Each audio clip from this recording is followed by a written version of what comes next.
place for history. I moved in there in 1967, right after the riot. I came in from Istanbul, Turkey. I was in the Air Force. I ran the Frank, Blackwell, Jeff was my next door neighbor.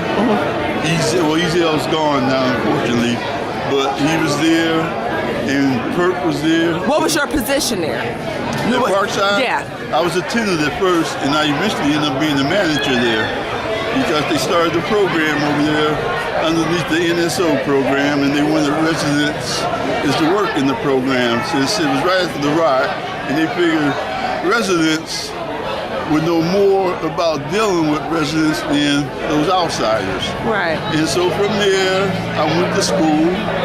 They were lucky enough to get a degree. And I eventually became the manager over there at Parkside. So you said the riots took place in 67. 67. How? That was 2 years before I was born. What was the atmosphere like during that time? Were you guys all on lockdown? I know it was a military housing project, but was you all on lockdown? Military housing project, but a lot of military people live there. Yeah. Parkside, Jeffrey, Brewster. That's what a cannon symbolized, Parkside. Right, and so it was a lockdown as far as being on the base. You couldn't come off the base, and in the city, well, you could get out if you can go to the base. This was during the riot? Yeah. Okay, did you guys have curfews inside of Parkside just like the rest of the city had? Oh yeah. Wow. That doesn't mean nobody falling, you know. Right. You know how to get around the curfew, how to get from one place to another.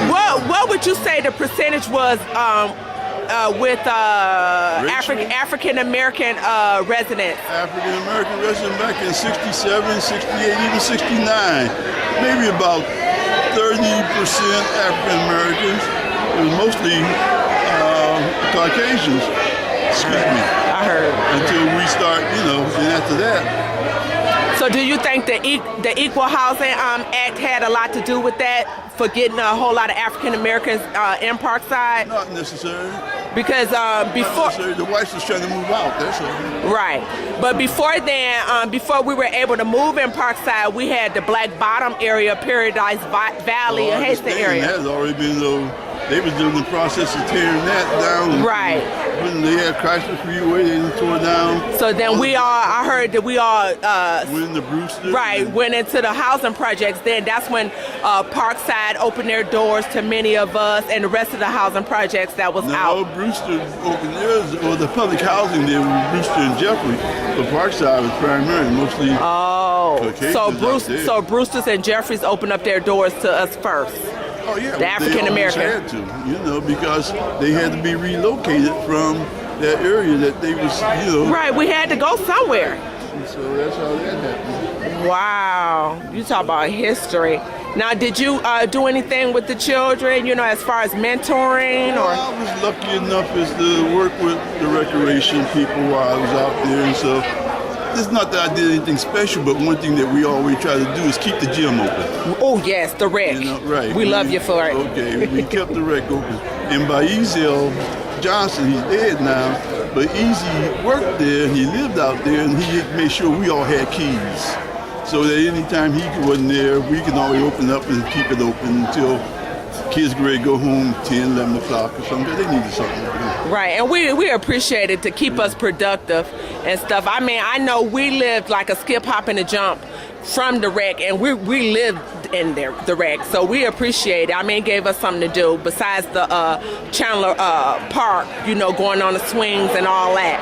But it gave us something productive to do, the swimming lessons, the tennis. We had Miss Bell, and Miss Bell worked with us in the rec, but Miss Smiley worked with us over in the swimming pool. So, yeah, see that little guy behind you, Walter? Yeah, see, now I remember them both, them was kids. Oh, Walter was Parkside too? Yeah. Oh yeah. I got his picture. See, I watched them grow up. You watch them grow up? Y'all telling each other age? Y'all telling it's a beautiful thing to still see them around. Yeah. Because so many of them, their age. You don't even look that old. So it's a beautiful thing every time I see them. Every time I see them guys, I'll be glad to see them because, like I said, so many of them that came up with them, Right. they're no longer around. Because a product of you. Yeah, Thank you, Mr. Blackwell, John, Mr. Frank, I'm King. I'm King. John. Yeah. and all them. And you said Mr. Ezio? Well, yeah, Easy. We lost him a few years back, but he had keys to the wreck because he worked there, so he made sure all of us had keys so that we can let the kids stay in. Did he have children? Do you keep in contact with his family? Or Well, Easy didn't have kids per se that live in Parkside, but his girlfriend there. But I still see them now every now and then. Oh, okay, good. They don't live out. They live down east. They live. Now, the last question: what was the security guard name? The famous Parkside security guard. I'm not gonna tell you what the 3 names I heard so far. Not Otis. Oh, so it must have been Mr. Otis. Okay, Mr. Otis, it is. Okay, you're like the 3rd person that told me that. Okay. He was the only one I knew that knew everybody like we did. Right. Yeah. So he had to be older than you guys? Oh, so he's probably no longer with us. But to your knowledge, who was the actually out of all the housing projects? Which one was the first one from your knowledge? Do you know? I know Parkside was under the military, but Well, it was only under military for that brief moment during the riot. But other than that, because I heard Parkside was the official public housing. It probably wasn't labeled public housing because it was military at first. No, it was public housing. It was public housing? Now, what was military was Sojourner Truth. Oh. See, that was, as a matter of fact, they had the old army huts. That's what they lived in back there. So which one would you say that came first, Parkside or Sojourner Truth? Oh, as far as being built? Yeah. Well, I really don't know the exact. Yeah, because I have I'm getting conflict stories. Everyone's saying I just know Parkside. the type of the buildings that they had. Right, and I heard Parkside was the largest of all the housing projects. I don't know, I'm not sure. No, 'Cause I said- Hearns, Jeffries. Yeah, they were pretty big because they had the Parkside apartment, about the 4th largest. the 4th largest. Yeah, Okay. Herman Garden, Jeffrey Brewster, then Parkside. Okay, so we just got to get the truth. Who was the first actual housing project? So even though Parkside was under military, it was still housing project. Oh, yeah, it's housing. Like I said, Sojourner Truth was the old army huts that was under military before the Detroit housing took over. That was out by Coleman Guard. Matter of fact, blacks weren't even allowed to move in there at first, so not until after the riot.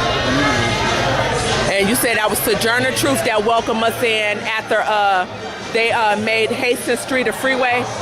Well, no, they made Hastings the freeway. That's where they all crowded in the Brewsters, but they couldn't. Oh, the Brewsters. Downtown. Right, okay. Right, but Coleman Garden, but Sojourner Truth is out by Coleman Garden area. Okay. Way out on the far east side, northeast, I should say. So that's where most of us integrated at after Paradise Valley or the Black Bottom? Most of us went into Brewster and Jeffrey. Brewster's and Jeffries, okay. Thank you for that clearance. And I thank you for your history, your story, your legacy you leave behind and all that good stuff, and we love you for that. Well, thank you. And I'm about to get a hug. Well,